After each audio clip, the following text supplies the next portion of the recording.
My name is Jeffrey Hayzlett. I'm an entrepreneur and owner of the Hayzlett Group, Tallgrass Public Relations. I'm a global business celebrity, as they like to say. I'm a best-selling author.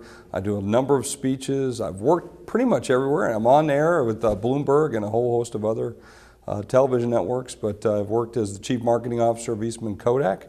I've been a sales and marketing executive for a number of companies, and I've been in the B2B world most of my life.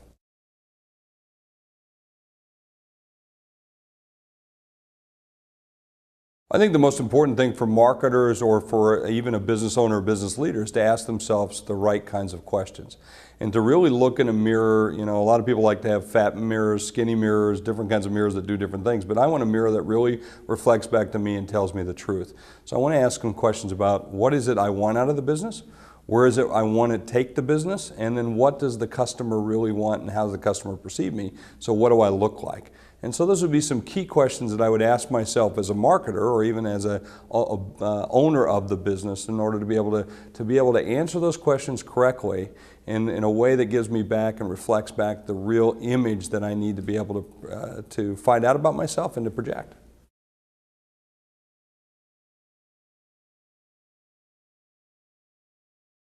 Well, there's been a big change in the way that CMOs are being perceived or vice president of marketing, and most of those VPs of marketing and most CMOs have come from the brand, meaning they've been chief advertising officers, and I'm here to tell you that that's dead. Really, most CMOs and most leaders of marketing are coming from the business, and what CMOs and VPs of marketing need to do today is really deliver results. It's all about driving sales and the bottom line. And then there's certainly, you want to enhance margin, you want to grow sales, you want to do a lot of different things, make sure you got great customer satisfaction, but in the end, we're really here to sell the company and to find the best way to do it. So it should really be around the hard numbers of really running the business. So CMOs and VPs of marketing need to be great business people, not just great marketers.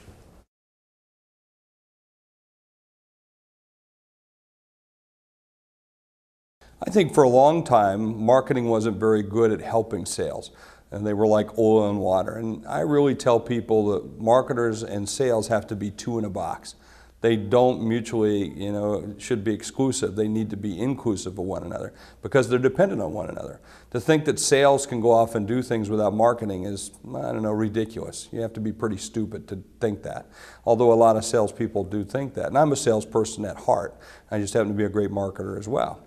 But so what we really have to do is put them two in the box. Marketers are supposed to be everything from the product inception, the idea, all the way through customer satisfaction.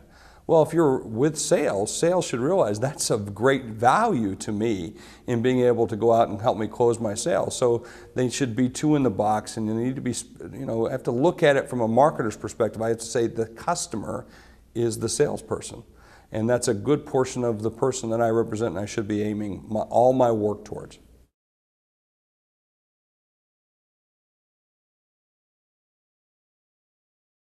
Well, if you're a brand new B2B marketer, the first thing I would do is go find a mentor. Go find some of the people, and there are some great B2B marketers out there. Beth Comstock, who's at GE, and I can list a whole bunch of them. Tom, who's over at Siemens, and Jim, who's now at Siemens and was Tom's boss, and I can list a whole bunch of them. But go pick up a copy of B2B magazine. That'd be the first thing I do, and go look at those marketers that are being featured in it every single month because there are some great marketers, and the best marketers I find are B2B marketers, better than consumer marketers, because you really have to work harder to be a B2B marketer, and you have to be smarter because in the way in which we market. You can't just throw it out there, do a great commercial, do a Super Bowl commercial, and you're great. You have to really work hard at it.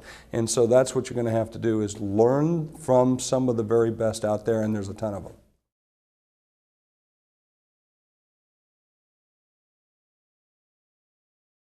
One of the most personal devices that we're ever going to see in the world is our phone.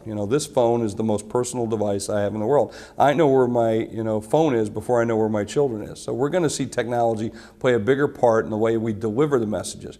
But don't think that's the end all. It's always around the behavior, and technology is one of the things that we utilize, not the end result.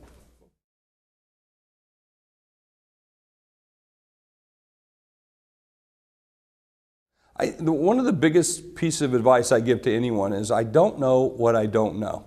And although I think I'm a fairly smart person, I really don't know everything. And I think most marketers go into it thinking, well, we've seen this before, we've done it before. And I always try to go into it with open ears and open eyes and open senses and saying, I don't know what I don't know, so show me and let me see. So I always, even though I might get it and it's perfect and I think it's perfect, that's the point at which I want to break it and get it down to the basics again and prove to myself that this is the way to do it again, or change it, alter it. You know, I say something in my book, Running the Gauntlet, you know, change, adapt, or die. And that's something we have to take to heart.